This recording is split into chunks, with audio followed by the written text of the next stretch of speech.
I tell them. I need to say that this now. We started. Caminho Podcast International, first episode. Hello guys, today we have a very special guest, Andre Campos. He is Brazilian Jiu-Jitsu black belt and 2 times world champion. His job is to coach elite athletes in Brazilian Jiu-Jitsu in Abu Dhabi. But behind all the medals and everything, we have a very special connection with him here in Kraljevo because his wife is from Kraljevo. Andre, welcome. Andre.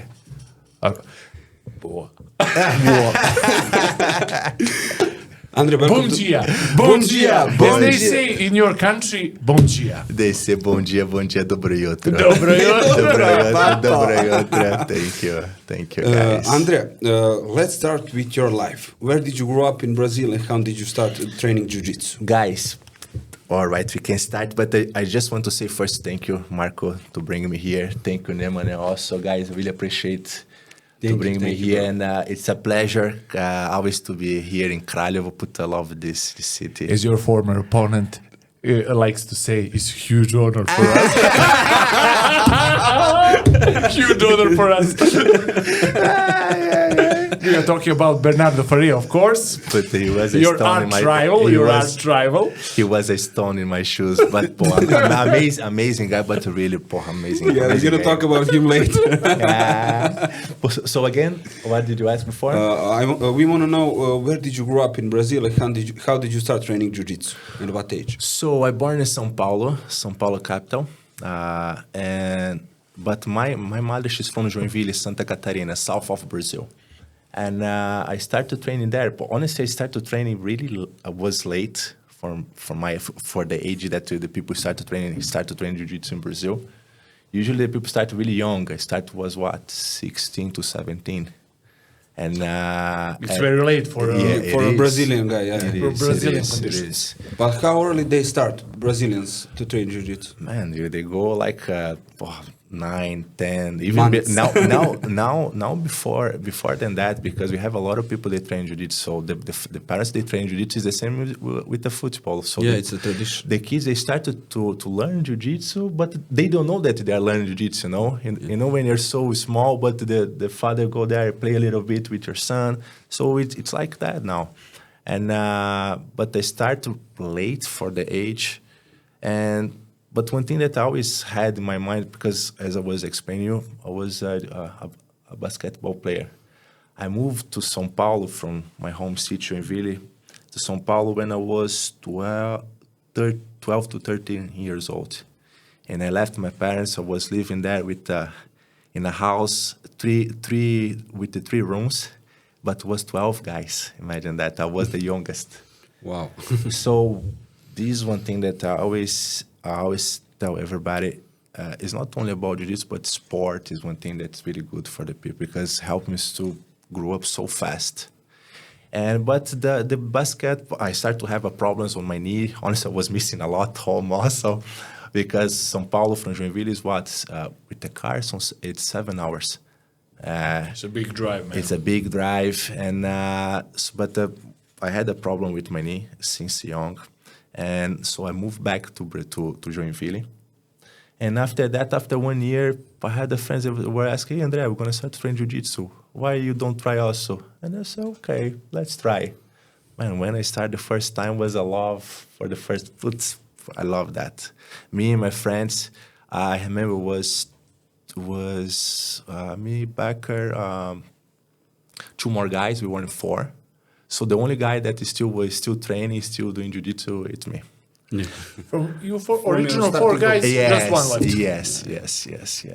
Do you remember your first practice and your first coach? Who was I your first coach? I remember that. It was wow. On that time, it's different than now. Now, when you start to train Jiu-Jitsu, like we spend usually like 1 month only do technique. The people that are more nice with you.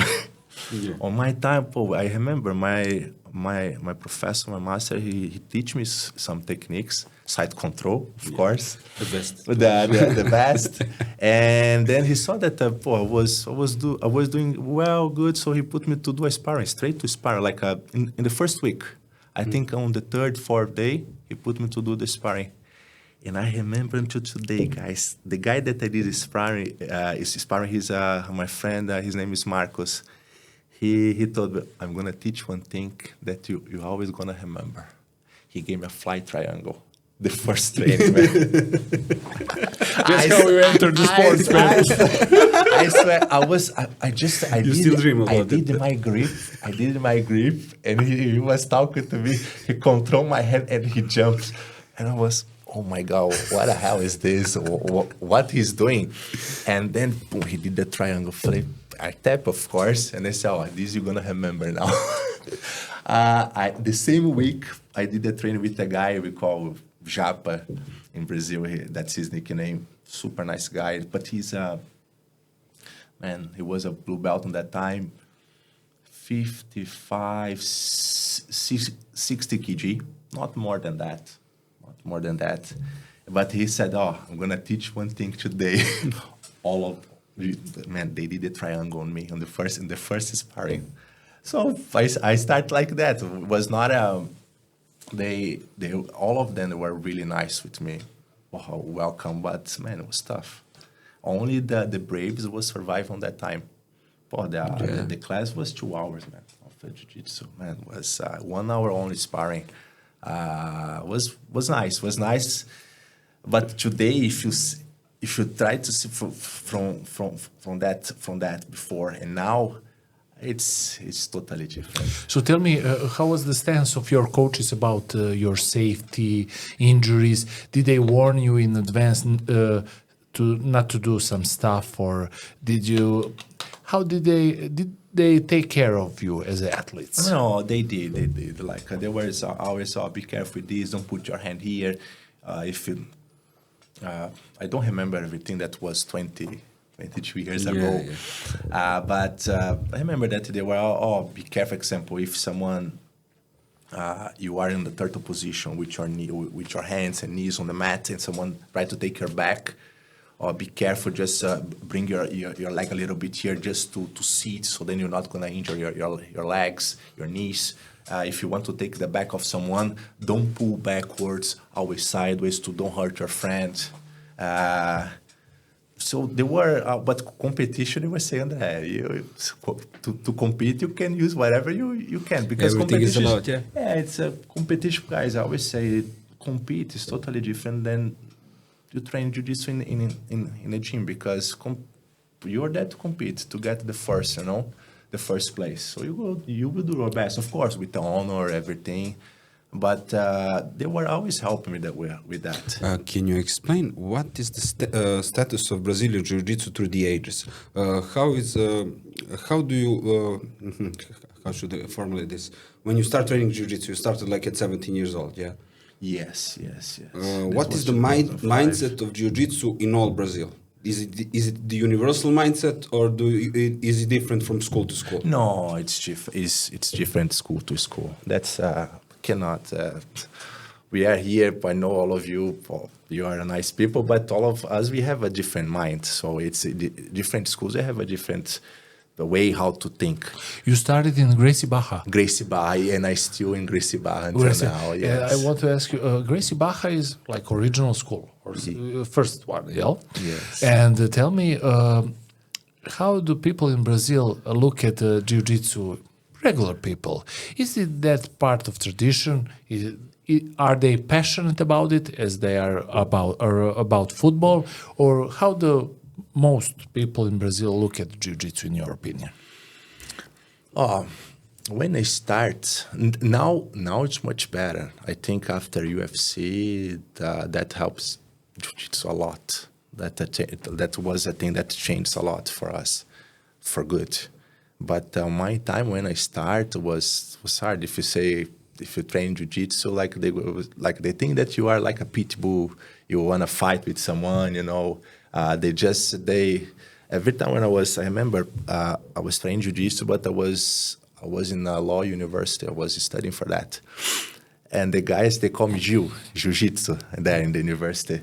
But I was with the glasses. I seen the teacher was look at me. No, you're not a jiu-jitsu player. You are smiling all the time, but because usually that's the character of the person there. With a bad face, So in the beginning, it was a little bit like that. I think now they changed that a lot. They can see we have a lot of good athletes, good people. They represent really good. We have a lot of actors in the world, a lot of rich people. Everybody's training now. Like jiu-jitsu is part of mainstream now. Yeah, but I think we break that part that now everybody can see that no, training jiu-jitsu is nice.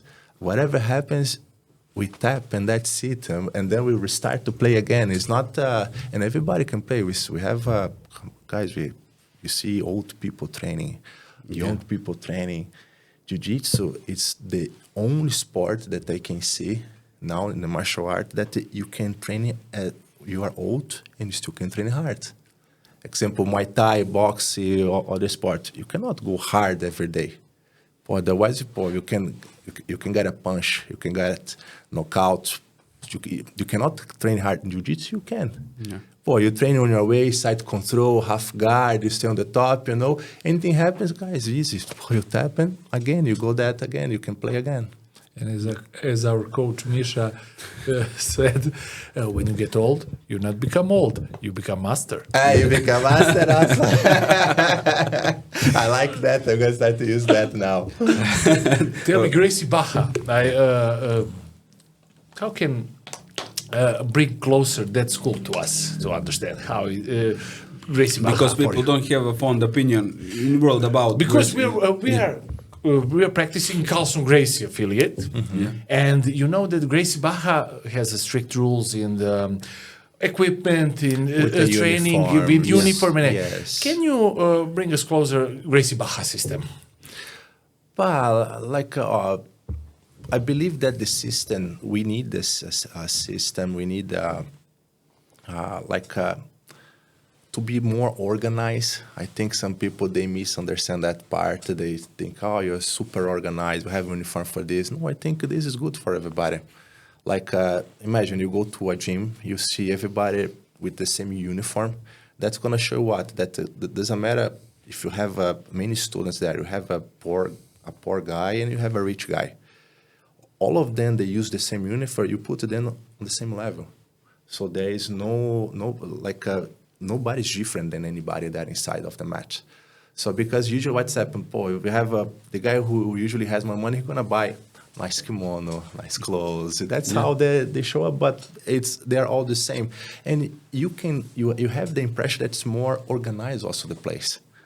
That's one thing that... more discipline, More discipline, more organized. I think that's... of course, people think, they just want to sell, but I think the idea is a little bit beyond than that. That's what they want to... I think you feel more comfortable. Imagine you train in a place here that you go, you have the same filial in Belgrade. You go there, they are using the same uniform, same place, the same way how to teach. You're going to feel more home, but you're going to feel more comfortable there. I think that's why they did what they did now. They have the system of the techniques also to because before, a long time ago, guys, was not it was the professors, they were not organized themselves. Wild West. Imagine, it's still until today, there is some guys, they go to teach and they think on the way to the class, what I'm going to teach today. Yeah, we know that there is that. But so that helps you to know, you have the technique, and the people, the students, they know what they're going to learn on that week also. I believe that helps a lot. So they can prepare in advance. They can prepare. Imagine you go to your university. You can study a little bit in advance to be prepared for what you're going to get. I think that if you think like this, it's good, Yeah. For how long did you practice in Gracie Barra until you came out on your first competition? Guys, if I tell you one thing, I don't know if you will believe, but my first competition was in 2 months that I was training jiu-jitsu. So what's happened? Since I did my first class, I got really addicted with that. I want to train a lot. I always have that. I think the basketball helps a lot, the sport. Always to do my best. And I saw how the discipline in jiu-jitsu, the people, I got in love in fight, that energy that I have inside of me. I want to, put that out and train as much as I can. So I was not doing one class, I was doing 4 or 5 classes in a day. I was doing as much as I was just in school, so I had time for that. And so I was training a lot. I did the first month. I went just to watch the competition. I remember that it was in Florianopolis. I was there just to watch. And what was your first impression when you saw the I competition? got in love. I saw the guys. You know, my first love was half guard. I swear, I saw the guy play half guard, and I remember his name. Nosferatu, he lives in America, but man, the way how he was playing, he was on brown belt on that. I remember, it's really nice that he was playing half guard. He was smashing everybody. It was not smash, but he was fighting a lot. And when I watched the guys, I watched my master fighting. That was amazing experience that I have. All my friends, I saw how it's different than the gym. All of them, they were excited to fight, and there was also it was not easy. Then I tried to help, like with bring water, or help with that, bring the kimono. Man, I was young, and I was not there to fight. I was just to watch, but I want to to help also in somehow. And then the month after, that was another. I remember that it was like we call in Brazil we have states. So that was the biggest competition in our state. I competed as a white belt. And I won the open class, and I won first my division, and I won the open class. But it's funny because when I won I remember the final, I think I did 7 fights. I don't remember that. 3 was a lot. And when we finished the fight, the final, the guy who was a judo player, a black belt in judo, they told Andre, be careful with this guy. So the only thing that I knew, what to do was to pull to the guard. Yeah. Man, 2 months, I didn't know too much. So but my close guard was always good since on that time. And then I was holding. I think I did a sweep, as I remember, and then I won. But they didn't know that I won the fight. So when finished, I was even sad. I said, I lost. And then the referee, he took my hand, he raised, and I said, and I was surprised that all my teammates, they was yelling, say, Andre, congratulations. It was really a good experience. I remember, before, in the week of the competition, I was training with the guys, and I saw one of the guys, he was training a fly armbar. And I said, okay, I'm going to try to do that. I was training. I trained a double leg also. I remember all the training that I was doing. The first thing that I tried to do, the fly armbar, I hit my head on the mat. Because, it's beautiful. You can do that and on the training, but competition is totally different. There's some things that is hard. You have to, come on, just 2 months. It's so early to do that. And then I tried to do a double leg on the guy. I remember that, but the guy was ultra heavy. Man, he did a sprawl. He put my face on the mat. And I was, what am I doing here? All dreams broken, yeah. But I figured out how to go to his back, that I trapped his arm. I went to his back, and then it was good. But then I realized, man, when you're training, technique is one thing. When you compete, it's totally different. Rule, yeah. But it was a good experience for me, and I got my blue belt on that day.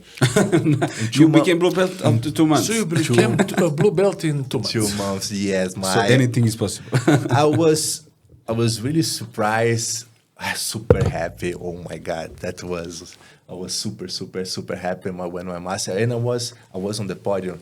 I was there waiting. My master came and he put the belt on me. He tied that, and I was just blue belt. But I didn't. When I tell my friends, they say, "Andre, 2 months." I have a photo to prove. What's the average time in Gracie Barra to acquire blue belt? No, but that was not. I was even listen. That was the open class. My division, I did really good with the guys. And you were practicing like 4 or 5 times a day. You put in the time. That's why he did that. Of course, we have usually the people, they take the blue belt 1.5 to 2 years. That's the time. That's every time. But guys, you have other guys that if you train more, if you train just a little bit, you will get on that time. Yeah, more output, yeah. But if you do your best, again, whatever you do, if you do your best, I mean, not the best compare with other people. That was my best that I couldn't do on that time. I was not, I was 17 years old. I just had that to do. I got full of energy. So that was a perfect match for me on that time. Everything came together. Yes. After you won that first competition, how did your competition start after the blue belt? How many competitions did you have, and what was your mindset after that competition?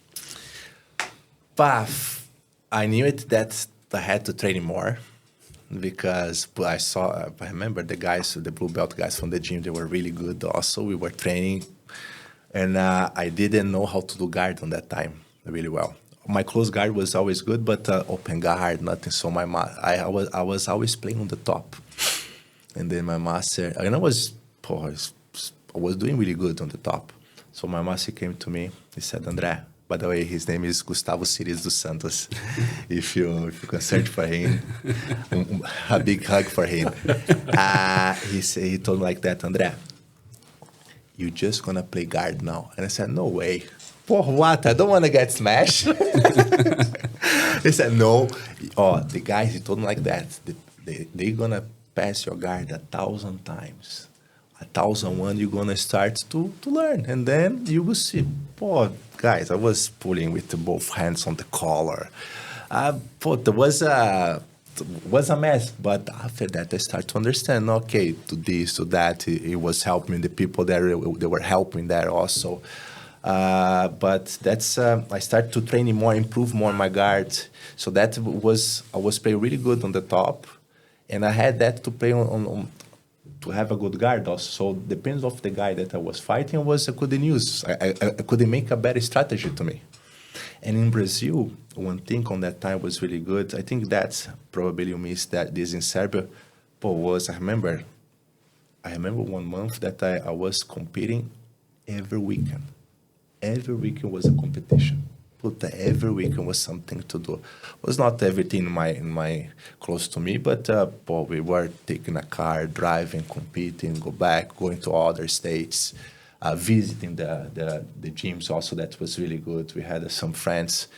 I know that now is not that easy.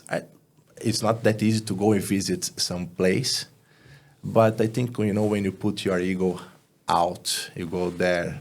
I always say, listen, if you go humble, say hi to everybody, respect the people there.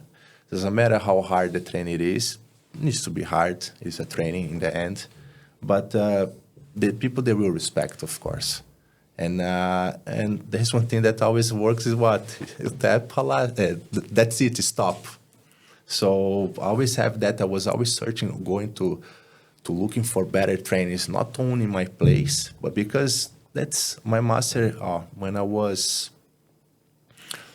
competing as a blue belt, 1 year and 4 months, that was the World Championship in Brazil.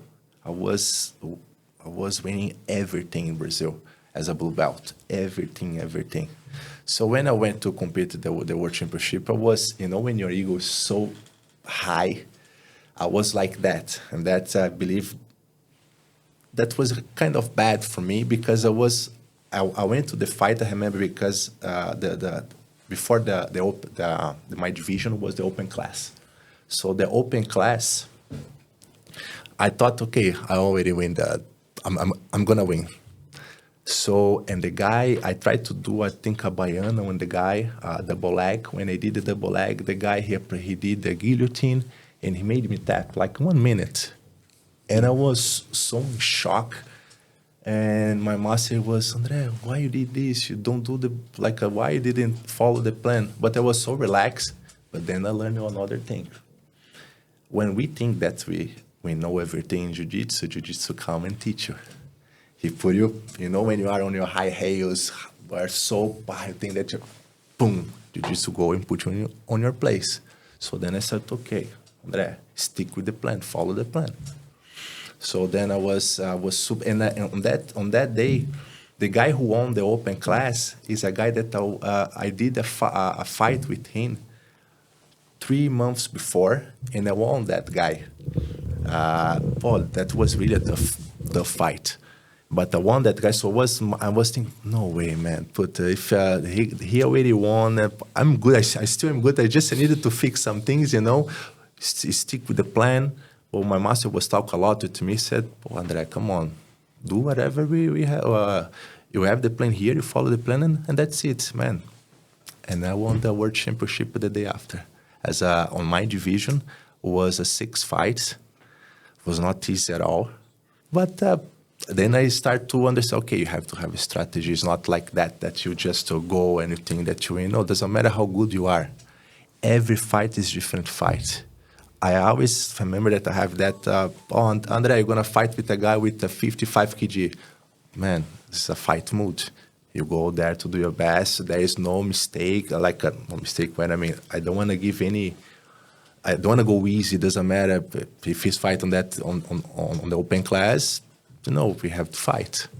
So I always have that in mind. I have a plan, and I need to follow the plan. How you mentioned that the competition there is like every weekend. Yes. Is it exactly today as it was before? I think today is even more, man. Even more. Yeah, even more, because now we have BJJ-a there. Yeah. We have a lot of competition. We have other AGP now that's from Abu Dhabi. Man, they are organizing a lot of competitions there. Not only there, but all. Yeah, you have here in Serbia. You have all Europe also. So they are really, man, it's a lot of competition. And there's more organizations also that are doing that. Yeah. And do you think that more kids in Brazil are now involved in jiu-jitsu than when you started? Back in the day when you started? Much more. You see, it's more popular now. It's more popular now. I think we break the ice for the new. You paved the way for the new generations. We paved the way for them to start, because my time was. I remember when I won the World Championship. I had an ex-girlfriend on that time, and her father was doing like a barbecue, and he was with his friend, and he was asking, hey, how was there in Rio de Janeiro? I heard that you won something. And I said, yes, I won. And I showed the medal.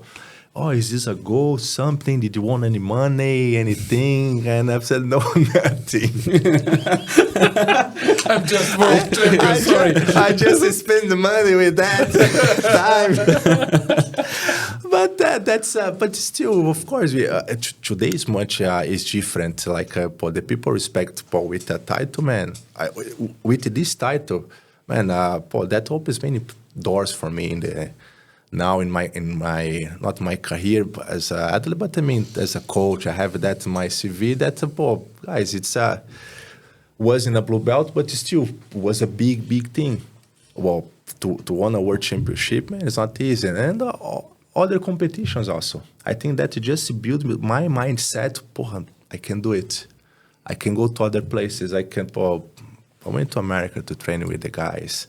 Romo, Otávio, Cairon, spend a lot of time there. Was investing my time, my money a lot, and but I believe that all the hard work pays off. That puts one thing that I learn a lot in jiu-jitsu is that doesn't matter. There's no easy way. Yeah? No, there's no easy way. There's no easy way at all. Like you have to do it, and if you don't do that, nobody will do that for you. And I always love jiu-jitsu because when you compete, is everything on you. If you lose, it's your fault. There is no other people to blame. But behind that, there is a team. You cannot train by yourself. You cannot train just you. You need your team. So you have to help each other with that, So that's one thing that I always have with jiu-jitsu, and I love. That's why I got in love a lot with jiu-jitsu. What's your first international competition that you did outside Brazil? Man, was 2009, I think, 2010. I went to Portugal to fight the European, and that's a funny story because my cousins they got a ticket to go to Europe to do a trip in Europe, and I asked my father also, can I go? He said, yeah, you can, but then I changed my plan. Instead to go with them, my cousins to enjoy, I used the ticket to go to Portugal, and I did well. For me, I had a surgery, I had operation. I always had a problem with my knee. I did operation 4 months ago, again, and but on that time was really I did operation, and with the 45 days I went to compete. And I remember that the physiotherapist, she was saying, this is impossible. You are never going to compete. With these knees like that, with the knee like this, never. Because I couldn't do the circle movement. The only game that I did was half guard. All competition. I got the second place. I lost on the final by points. But for me, it was a win. That I could, for all the time that I spent, I remember I did my operation the same week I was in the gym, half with just one leg, working, doing something. So no excuses. You just kept going. There is no excuse, guys. Whatever you have to do, you will do that. I remember was because the European is on Feb. Yes, on February. So that's what I spent the Christmas was. I spent the Christmas in the gym just myself. I had the Christmas with my family, and then I went to the gym was just me, and I lifted the weights. That's what I couldn't do. Of course, the guys, my friends from the gym, they were helping a lot, but that was my first competition. Yeah, international competition. Nice result. When did you become the black belt? And what did you learn the day after you became a black belt? That was 2011. I was competing a lot as a brown belt. I won the Brazilian national. That I won my division, and on the open weight I got the second place against with João Gabriel. So I lost to him. I remember it was 2 points. He did really, really good, and I did 8 fights, and I had 7 submissions. For me, it was my day. But, man, João is amazing athlete also. He beat me there. And so after that, my master came to a trip from America. He lives in Washington State, near to Seattle. And he was promoting the guys there. So he said, so then he left me as a last guy to promote. He said like that, we finished now, I think we don't have anything. But he wants to make a joke. But I had the feeling, no way, I will get my black belt. If all of them, they got the black belt, I will get mine also. and then I got the black belt. I didn't... Guys, when we talk about black belt, that was never... Of course, I want to become a black belt when we start but I never had that. Black belt for me was always in the pedestal. They are the guys, my master, all the guys that I was training. And when I become you feel a little bit heavier. I had the students, so I want to be a good black belt, not only to compete, but to give a good example for them, to do my best. I always have that not just to be because competition wasn't thing that I always love, but what was paying for everything was my classes. So as a professor, as a teacher, that for them that was my classes. So I want to be better for them. All the travels that I was investing to go to America, other places to training, but I was always ask Kyron, can I give the classes here with the guys? Can I see how you do the classes? Otávio de Souza, can I see how you do this? How you teach this? Because I think there is no like a university for become a jiu-jitsu coach, jiu-jitsu professor. The way how we can learn is like that. try to be humble enough and ask for help. Paul, can I see this? Can I do this? What do you think? I'm doing right path. And technique, of course, we need to have a technique, but we need jiu-jitsu is much more beyond than just a technique or be tough. You need to know how to talk with the people or, approach. Tell me your biggest influences in jiu-jitsu, or who you look up most. Roger Gracie, man. Yeah, Roger, I think it was always a guy that really, when I met him first time, was a guy that, his way how to talk, everybody. I remember when training, the weekend that I went to Rio de Janeiro to compete for the World Championship that I won. I went there. I was with a friend of mine. His name is Samoa, and he's a black belt. He said, I'm going to take you to a training that is only black belts. So I was the only blue belt in that place. It was 11 guys, as I remember, 11 guys, and I was the only black belt. It was Celso Vinicius, Braulio Estima, Victor Estima, Paulo Samoa, that man, this guy that my friend, Beast, Roger, everybody there. And I remember that, as a blue belt, I was with my kimono, I sit in my place, I was just quiet. I didn't want I'm not gonna invite, hey, can I train with you? And no, never. I was quiet and wait. If they invite me, I will train. If they don't, the show is beautiful, like from here. And I saw Roger, man. Jefferson Moura was there also. This guy is a beast. When I saw his training with the guys, he made everybody tap. He made everybody tap. So, of course, not it was a fight, but man, so simple. And I saw, man, he's a guy. And I remember on the way back, Paulo Samoa, he was driving. And he was complaining, I'm so tough all year here, and then Roger come here for vacation. Because everybody taps. He was in a vacation mode. He wasn't in competition mode. Sorry. Vacation, I mean, he was there to compete. He was training, but it was easy for him. Tell me, what is so unique about him, in your opinion?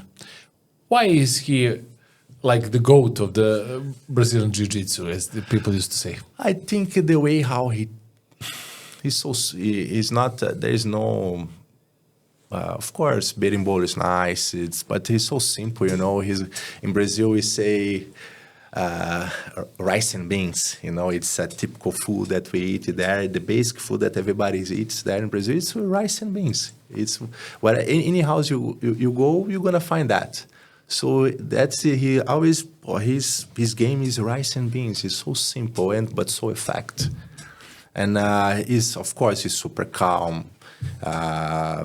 He's the way how he plays. Also, he's good on the top. He's good on the bottom. So when he was on his prime, he was the best guy. He's a GOAT. I have other guys that I can mention here. My master is a guy that. I always want to be like him. I moved to live with my master. Imagine, I left my home to live a little bit with my master because I was into jiu-jitsu.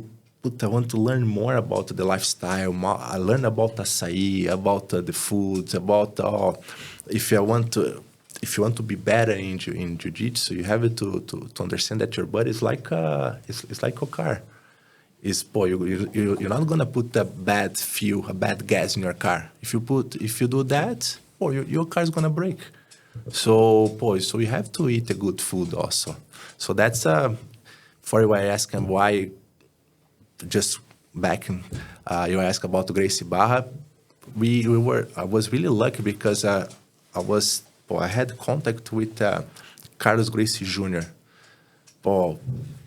Kyron, the guys there, my friends also, Buyu, all the guys from there, my master, Gustavo. So they are, when you have this, when you are with them, with the people, when it's different, you learn that with them, how to be better. And guys, it's like that. A lion always go out with a lion. Yeah. And that's how we learn. You were surrounded by the greats and you became the great one. Yes. Tell me, I want to know, when you became when did you become a professor? Before black belt or after black belt? No, before. I was... My master, he was always preparing. When I got my blue belt, some of the classes I was, not the class, but there was, a new students. I was helping, Andre, can you help him here? Teach him how to do Americana, arm bar here from the mount. I was doing basic stuff, saying he was saying, oh, no, this way you need to teach more like that. He was already preparing me for that, and I didn't know. And he moved out from Brazil. He went to London to teach with Roger. So in Roger's academy? Yes, he was the head coach there. So when was it? Man, 2007, 2008, maybe. Yes, I'm not sure now. And then after that, he moved to LA. And then after LA, he went to the place that he is now. I want to ask you, you know that a lot of your friends, professors, experienced black belts or very successful competitors, they moved from Brazil to United States. Yes, a lot. Can you explain us why is that, and why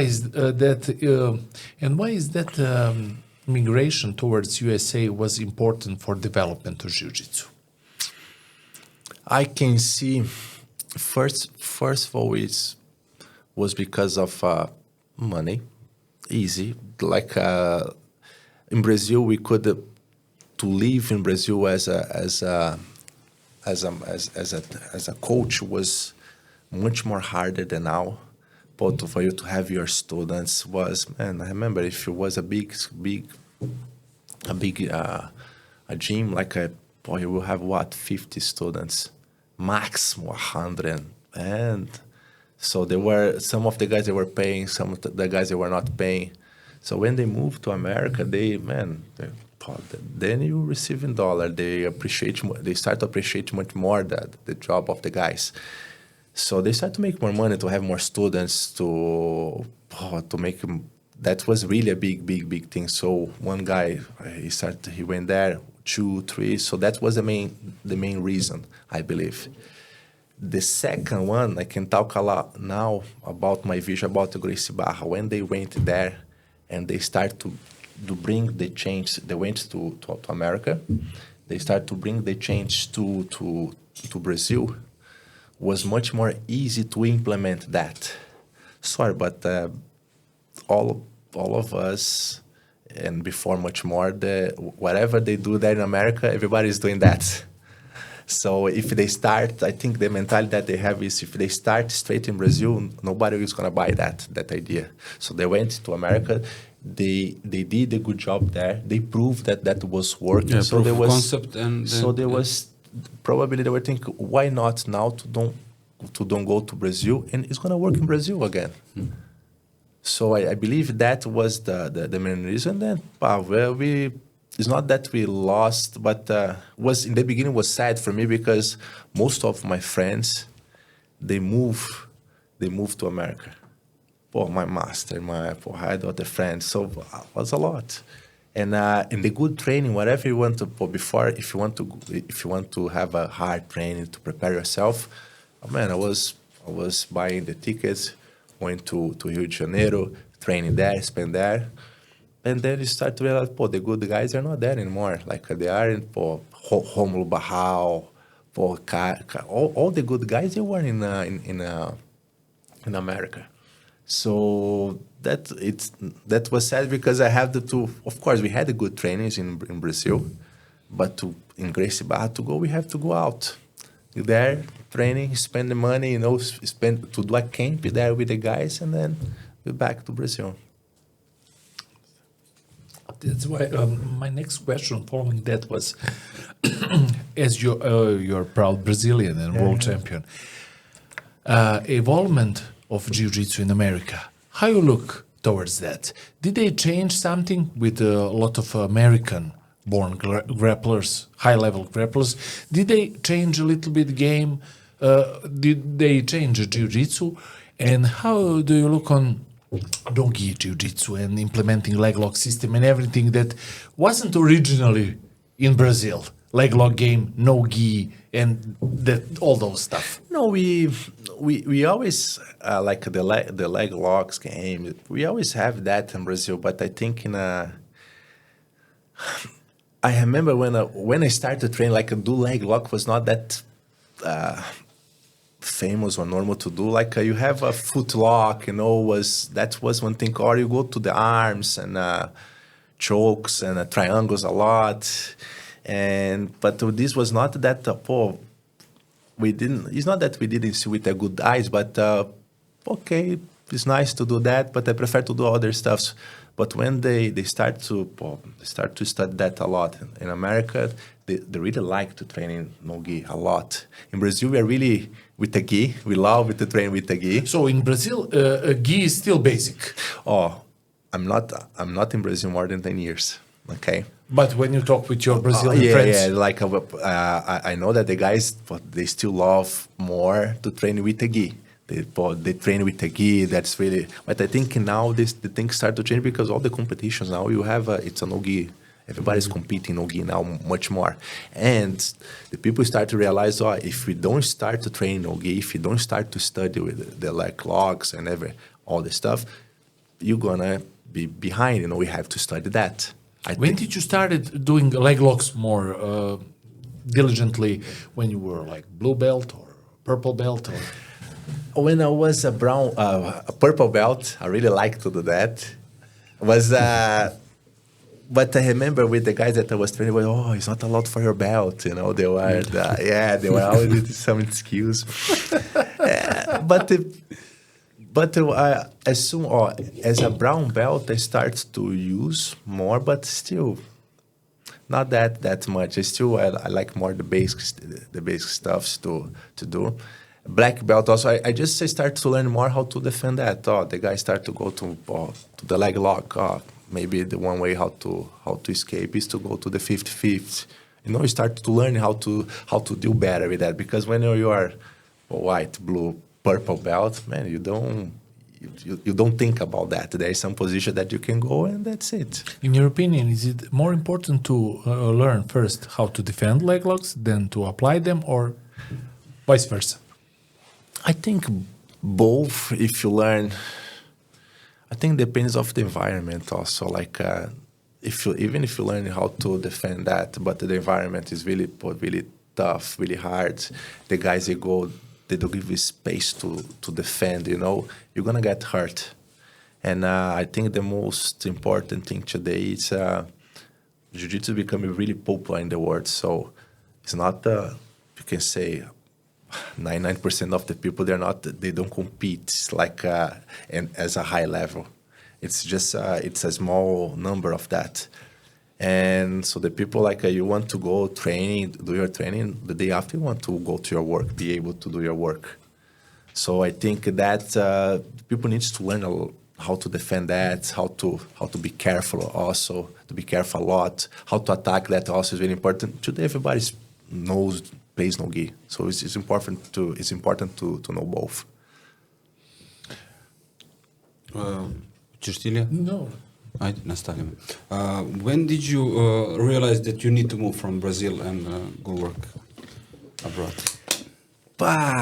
After everybody left or before that? Yeah, when you lost all your friends in the US.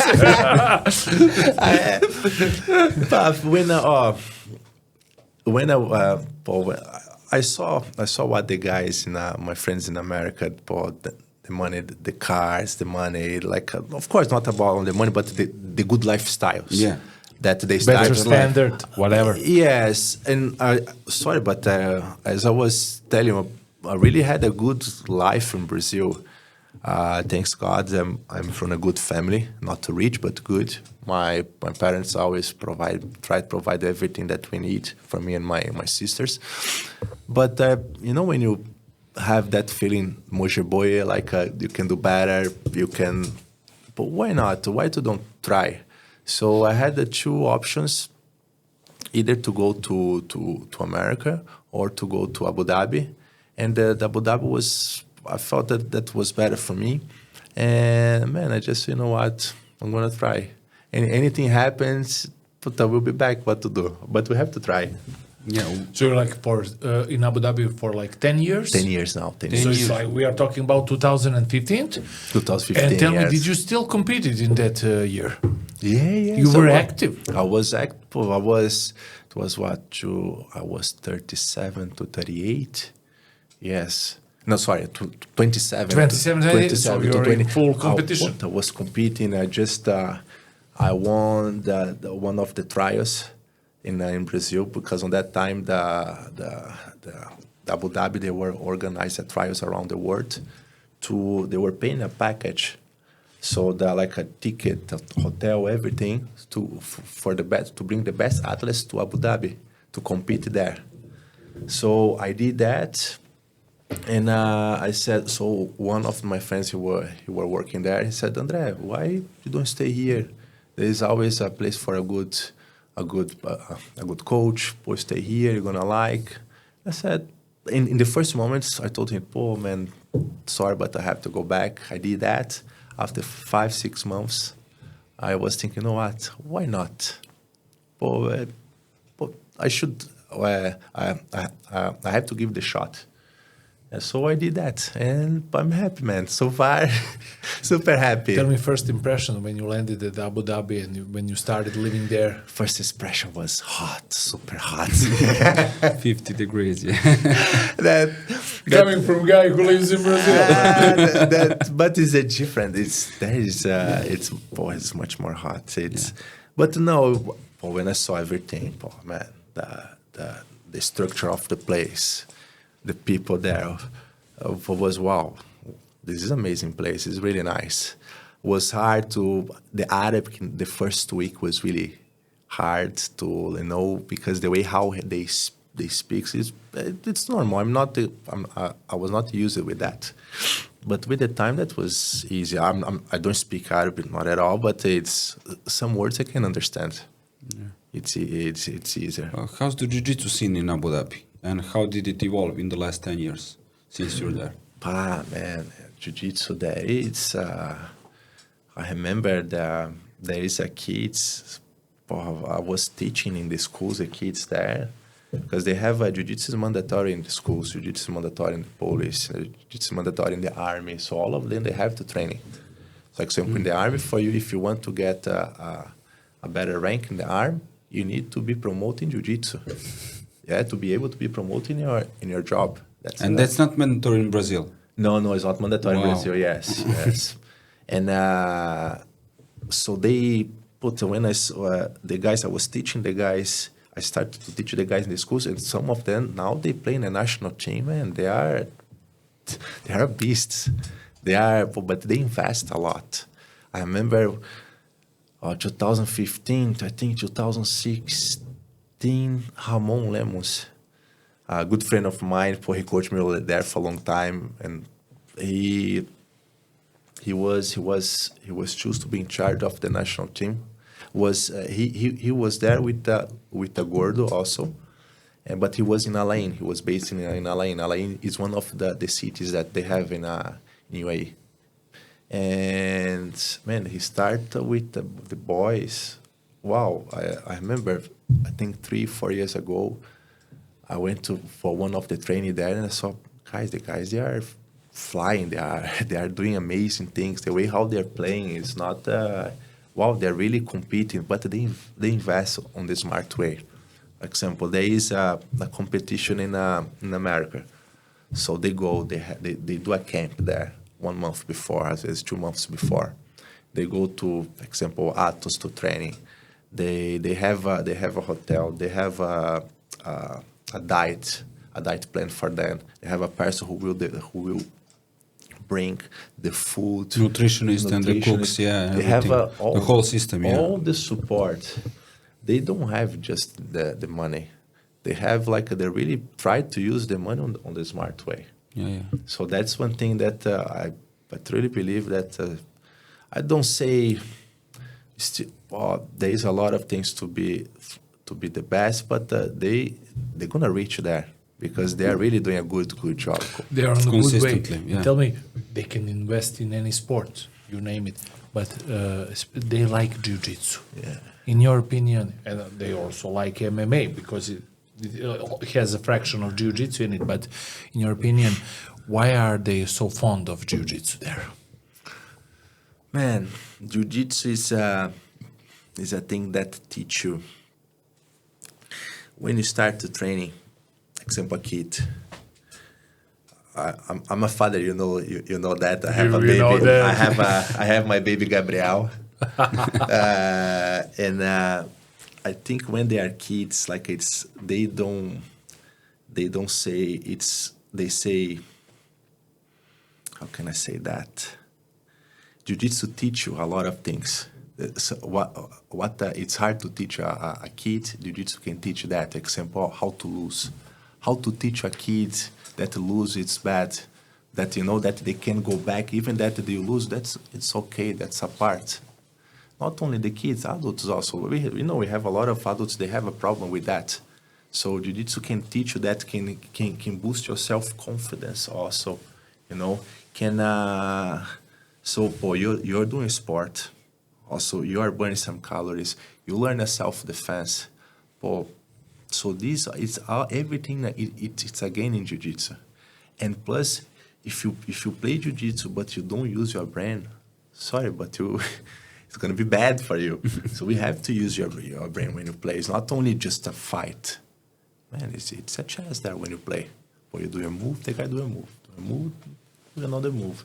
So I believe that's why jiu-jitsu is so popular, not only there, but around the world. Everybody's playing jiu-jitsu because of that. Jiu-jitsu, it's when you start to play, you see that one simple movement that for you in the first moment looks hard, but you see that you can do that after 1 month, 2 months. So then you say, okay, that's nice. I will do more now. So then you start to learn more. So I think that's one thing that jiu-jitsu always have. We say in Portuguese, when you got a bite from jiu-jitsu, you don't stop. Yeah, you got infected. Yeah, you don't stop. Because you're a professor, I always wanted to know this. Does kids and adults, who has more fear in them on the competition day, kids or adults? I think for the kids, it's easier. Yeah. Because I think that it's more fun. It's how it should be. Because adults, I think the ego is the biggest problem. As a man, you don't want to lose for another man. And I think when you have that, you have to work that a lot. That, man, if you lose, you lose. That's it. Like, at least go there, do your best. If you do everything like, you training well, if you lose, that's it. The guy's better than you.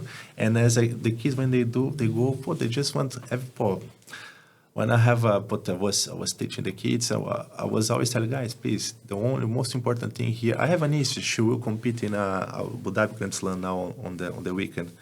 And I always tell her, listen, have fun, enjoy. Because that's the most important. When you start to don't enjoy to compete, that's bad, So that when you have fun, that's everything goes with the flow, it's better. Okay. In your academy, do you have a lot of competitors? Your students there compete a lot? I don't have academy anymore. Long time. So I just teach in Abu Dhabi, and we have the focus of the people there in Abu Dhabi where I teach. There is more. It's not about competition. They are not competition oriented. They just do it for. Yes, the same as I remember we were talking about jiu-jitsu. Jiu-jitsu, they go, in my opinion, it's beyond about competition. Competition is nice, amazing. I love that. Don't get me wrong, but I think when I see a guy that he's training jiu-jitsu, he have a hard day in the work, or he came to train jiu-jitsu, the guy is smiling. He make friends. The guy is shine. He doesn't talk with anybody, and then in the end, he starts to talk with the other people, you know. You see that the guy doesn't know anything. He doesn't know how to do a jumping jacks because of the coordination. Then he starts to improve that. He starts to do a normal push-up. I think it's a win. When you start to sparring, start to fight, and you see that, you know, they start to move, and what they're doing is jiu-jitsu, I think that's it's an amazing thing. Andre, when was your last match, official match? I think that was 2000, before Corona. Before Corona? Before Do Corona. you get the itch to come back? I'm not say old, but I think the focus is different now. I love to compete, but one thing that I have clear in my mind, I don't know how to be. If I do something, I need to do my best, and now my focus is with my family, it's with my job, my wife, and so I need to. I wanna be. If I go training hard, like I do 2-3 trainings in a day. Well, my body is not the same anymore, guys. I did just a third operation on my knee, my back, everything that I did, the bill will come, you know, because that was a lot of training. I remember on my time was not we didn't have like a physiotherapy that easy. So if you were injured on your right leg, you can use your left. How did you get through your injuries? Did you sometimes think, I could just quit for a while or for a long time? Or how did you deal with injuries? Today or before? Before I was not stopping, even with all my injuries, I was not. So you were practicing injured. Yeah, it is. But this is one I always tell the guys that helps to even improve my game, because imagine you have a problem on your knee. Okay, I couldn't do open guards. So I will do what? Half guard. So that's training that. If I cannot There's do always guards, a way, yeah. I can train on the top. Yeah. So I was doing There is always extra extremity for you to use. Yes, but but that's today I will do a little bit different. When you look back. But again, that's what to do. Like I learn a lot. Like in the life is like that. Or jiu-jitsu like that. We do mistakes and we learn, and then it is what it Before is. you became old guy, you were a beast, and we will show it now. Yeah. If we have internet connection, we will ask our producer. Mr. Producer, turn off the lights. So, what we are watching here, dear Andre? Bernardo Faria, this guy, man, he was always a problem for me. Oh my So, God. guys, you can see Oh my God. two beasts in action. You tried flying arm triangle right away. Can you walk us through your emotions during this match? Honestly, like I knew that was a problem to be on the top with him because of his half guard, and I was at least thinking to do guard better, but the way how he passed the guard, man, he was always, you know, you see how he's controlling my pants, putting a lot of pressure and try to control my hips, also my blocking everything, all his weight, or he's putting a lot of weight on the top of me. And that was really, really, really, and he knew it. We did some fights before. He knew it about my game. So for me, he was one of I can't say the worst guys that I had to play. Because, you know, when the game doesn't match, all the guys that I did, of course, they're really good, but with him was different, man. Was different. He was, and come on, he's really a nice person. Amazing competitor. You see how I put a lot of pressure. He doesn't stop. He doesn't give any inch. Moving, and I tried to control his push. But now that he's taking my leg, so that's the end for me.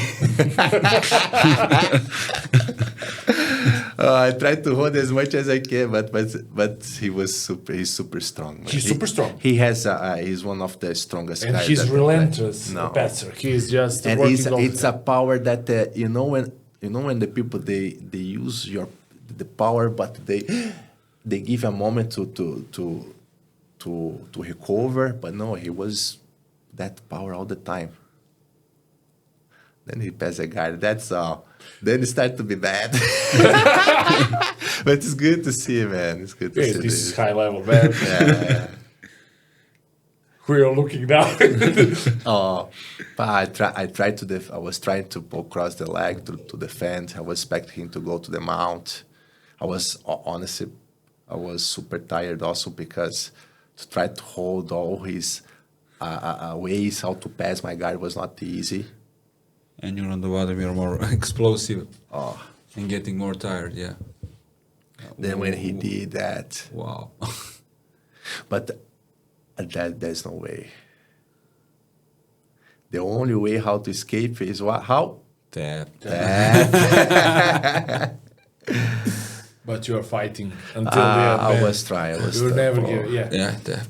I can tell you one thing, guys, about that. I believe that was the same final, right? Yeah, same final of the World Championship. 2012. Yeah. Don't worry. We will put the match that you actually won. Don't worry about that. But I can tell you one thing. The end of... I was surprised also. I was surprised because the end of the fight, I was checking my pants. And I saw that was full of blood. And Your pants was full of blood, man. Full of it. Do you know how? Because of he was using so much power with the grips, man, so much power with the grips that he was holding. You know when you use a crazy strength to put the pressure? Yeah, you injured this part here. He injured that part. Man, he's so strong. Unbelievable. The next match is Buchecha. Well, guys, you just want to show me losing today? Don't worry. This is how we learn, bro. Yeah, you will learn to lose. Stay humble, Andre. Just to teach us that. So tell me, this is anonymous guy, Marcus Buchecha. Yes? Nobody knows about him. So and that- Andre Campos. So And that, Andre Campos in action. so this is one of the trials that I was talking about. Yeah. So that was as my first AGP trial trial. as a black belt, and I think was the quartz, I think. And after that was the last fight of the day. And who in that couldn't go to the day after to the semi-final and then to do the final. So whatever who wins this one, all the competition, all the trial, couldn't go to Abu Dhabi. So the year after that I won. It was a high stake No, match. then was all the guys there. Buchecha was, man, No spider. no spider. He killed that. Difference in styles between him and Bernardo. Yeah, I felt. Bernardo had more pressure, but the Buchecha, man, he moves so fast. It's like put the so lightweight moving. I really. That was because I was one of the guys that I had as a inspiration. Also was Buchecha. I love the way how everybody loves the way how he fights. It is really, really, really nice to see that. Oh, you see, side control again. Your emotions when you're watching this now. How do you feel about your matches when it's like 10-year hiatus? 10 years Man, after or more. I feel proud, because it was even losing, but I see a win for me because from where I came and everything that I went through, I passed, to be able to fight these guys, and from my city, it's really, really a win for me. Yeah, you cannot do better than this, man. No, man. Now we're gonna put some No, match that relax. you actually won. Don't worry. You can choose the match. Which match you want to see? See where you win. Wait, yeah, we want to see you in dominant position. No, whatever you want, guys. This one, you wanted Lucio Lagarto. Just watch Lucio Lagarto and Ronaldo Jacare Souza. Because of the story about the Lucio Lagarto. It's very important. This guy for me, I learned a lot with this guy. I learned a lot. Yes, that one. just to skip commercials and we will start. Because you told to us buy before YouTube the show excellent story about Lagarto. No, this guy he has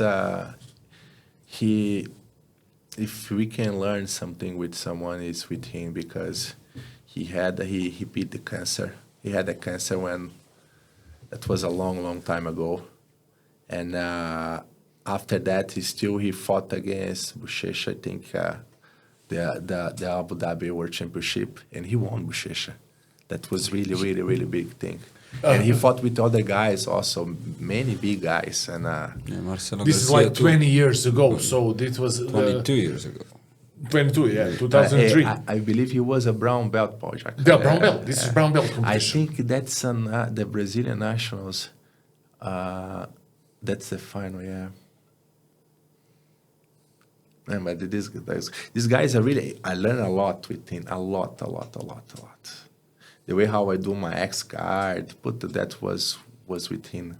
I was lucky to one of the days that I went to training in Rio de Janeiro. He was there for vacation, so I trained with him. He saw when I was training. Also, he said, "Oh, hey, big guy." He said like that, "Hey, big guy, I want to show you this, so I can do this better."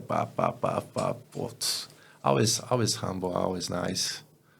He's a good friend of my master also.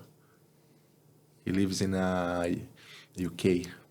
UK now, yeah. But tough. Knows a lot of jiu-jitsu, man. After this, Andre, I want to ask you some really interesting questions. Yeah, please. Man, this is like 22 years ago. Level is insane. No, it's Look at that insane. knee It's bar, insane. man. Oh, yeah. He was pulling for the knee bar, but this guy escaped. Man. Jacaré, man. Jacaré, it's Jacaré. They're like around 90 kilos? Or they are heavyweight? I think they have. This is the open class, so I believe. Well, We don't have that much open classes here Yeah, in Serbia. big strong guys, but they move like they move a lot. Move a lot, light and fast. I believe that. I know that Lagarto is my super heavy for sure. You can see that he's even max ultra heavy, but I don't believe he was too skinny on that time, too young for that.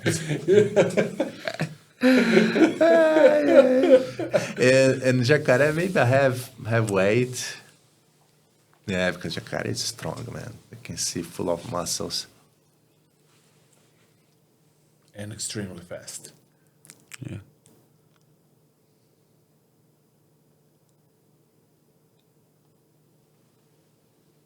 When I watch the fights today, I like to watch the old fights because it's really. It's not that I don't like to watch the new generation. I love that also, but it's different today. How they were fighting for Jacaré. This is for me. This is precious. Oh, the way it's not only about attacking, but the way see how Lagarto he's defending, man. He's defending really well. He's under a lot of pressure. Oh, and Jacaré, man, he's doing an amazing job. Look at that. Body triangle. Yeah, man. But the one thing that Lagarto has, he always has with him, he's really, you will see, he's going to escape from that. Because he was always a fighter. Oh, come on, a guy to beat a cancer, man. Yeah. And come and compete after that. Oh, look at that.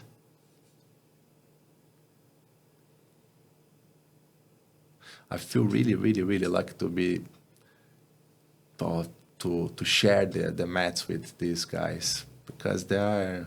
Man, you share the mats with the best of This is best of guys.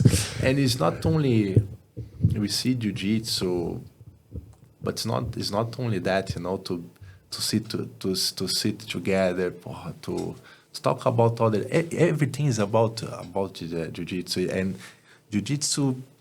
Everything that happens in the life, like you can compare with the jiu-jitsu also. Yeah. Jiu-jitsu teaches you life and life teaches you jiu-jitsu. No, it is, man. It is. That's true. He escaped from that. Yeah. He escaped. He escaped from bow and arrow, bro. And that he did that not with Jacaré, Ronaldo Jacaré, man. That's unbelievable.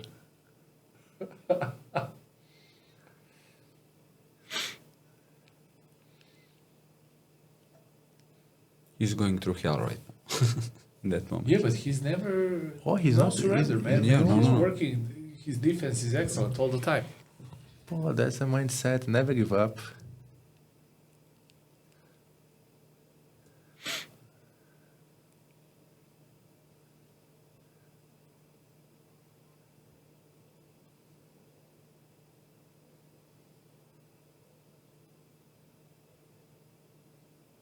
When you train with your students in Abu Dhabi, do you talk about this, about the guys from your past?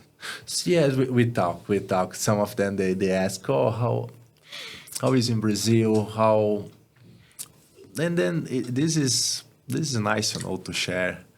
So then they feel, that's really everybody feel proud of that to see. Your coach is not only he trained with all the guys. That's really, really, really nice. But I always put that.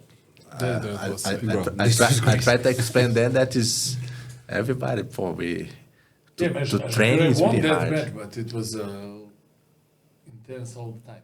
So we go now for the rapid questions. Not so rapid. How does a 2 times world champion and a Brazilian Jiu-Jitsu black belt from Brazil end up in Kraljevo? Yeah. Kraljevo. Now the real thing starts. Man, when I moved to Abu Dhabi, I met my wife. It was 2017, if I'm not wrong. Please don't kill me. We're gonna edit it out. Check Fast. Maybe she won't watch this. We're gonna hide it from her. And I live in Abu Dhabi for 10 years, and she lives there for 11 years. She's 1 year more than me. Was a love in the first time. And then I remember first time that she brought me to Serbia to visit the family. I was just in Belgrade. I didn't come to Kraljevo. I was just in Belgrade. I met her sisters. It was really nice. I remember she was scared because she was saying, Andre, you're too dark to Serbia. You're too dark to Serbia. And I was thinking, no, don't worry. Thinking now about, nema problema. And I told you, listen, I never had any problem in the world. I don't think that's going to be the first one. And guys, again, I never had any problem here. How the people in Kraljevo reacted when they met you? Her friends and everybody. Her first time, for sure, of course, they tried to make me drunk. And make you swear. But it was fun. But my wife, she has the sisters here, Gina and Sandra Velic. And the oldest, she was, Andre, be careful. They want to try to make you drunk, so don't have to drink if you don't want. This and that. And her on that time was a boyfriend. Now is a husband, Sasha, and then he was super nice with me also. But if you give me a challenge, I will accept that. The only thing you don't back up from the challenge. No, never. If you challenge me, I will accept that. Why not? The thing that I did, I was thinking, man, if I go, I have to drink a lot of water, a lot, and don't mix anything. And go with rakia from start to finish. I went to rakia, man. Was all day with the guys, but I really had a good experience because that was the first time. I remember we went to a club at night, and all of them, they were really care of me to don't be careful, don't go alone, don't do this. You are new here, they don't know you, this and that. No, guys, relax. But that was for my protection. They want to. I'm a part since the day one. They have me as a part of the family, yeah. The crew here, as a part of the family. And I will be honest with you, all the guys here that I met, the people on the street, sometimes I come here, my wife, she's in Abu Dhabi, I came here by myself. I stay here, I spend 1 week, 2 weeks. I really love the place. I never had any problem. I believe on that everything depends of the energy that you bring with you. That doesn't matter if I'm dark or not. If you see, you go, smile, you talk nice with the people, I think the people, they will give a nice treatment back. And I really love the way how I believe we're really similar here with the Brazilians and Serbians. Why? Guys, you like party. Brazilians, we like that also. You have a beautiful people here. We have a beautiful people in Brazil. So you are tough as a hell. Oh my God. I remember the training with you guys here. You never give up. You have that on you in Brazil. So you like good food. I love that here. And you have good raca. We don't have a raca in Brazil. It's cachaça. Good pivo also. So it's, it's really, it's a place that I really like, enjoy. Kraljevo, it's, for me, more than ever. I start to like more here because it's a family place. I take my son for a walk in the park. You see the kids, the kindergarten pass with the kids, the teacher pass with the kid. This is really nice to see. The weather here, you have the four seasons. It's hot, it's cold. So it's everything here is really, I really like. So I cannot complain at all. Do you have some advice for Serbian, Brazilian Jiu-Jitsu practitioners? Something that we can implement from your mindset that you learned in Brazil? Guys, I will tell you one thing, don't give up. Don't give up, don't give excuse. Don't accept the things easy, okay, your situation, there is some people, I was always blessed all my life. Of course, we had bad moments, but I believe it's the same as a jiu-jitsu. You have a guy on your back, the same as Lagarde, we had Ronaldo Chacaré on his back. You fight to survive. Was not easy for him to take the back, so it's not going to be that easy to escape from that situation. So it takes a time. Jiu-Jitsu teach you to be patient. So don't give up. Don't try to always think forward. Have a plan, And Jiu-Jitsu in Serbia, man, is getting better and better and better. I think that if you have a Jiu-Jitsu in Kraljevo, that's amazing. You have in Belgrade, I think in Novi Sad also. In Kragujevac also. So you have in many, okay. Almost in every city, yeah. Compare with Brazil is not the same.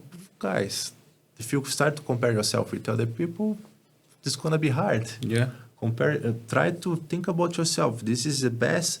Compare from 10 years ago, how the situation is. It's better. I think that we have to start from that.